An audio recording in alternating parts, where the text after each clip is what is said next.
Charles Swindoll says life is 10% what happens to you and 90% how you react to it. Well, in life, things happen. Certain things get in the way, things break down, things fail. And when that happens, your reaction really makes a difference because the things that fail just fails. It could either be a bad thing or it could be a good thing, depending on how you give meaning to that particular situation.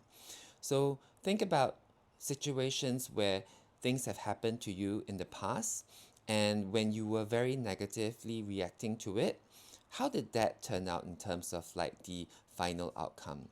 Did it help it make it better or not?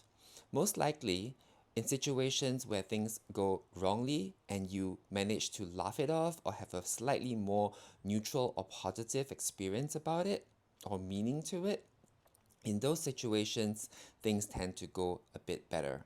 So sometimes when I'm quarreling with my mother, well, I wouldn't quarreling, I would say quarreling is a negative term, or when there is a slight debate. And I would kind of like go into this negative mode, and then the argument would get worse. I then realized that if I actually don't go into an argumentative mode and think that, hey, maybe she's really concerned about me in a certain way, and then I question her and ask her, like, how can it be different? So I'm neutral about it. The conversation turns out in a much more positive and constructive way.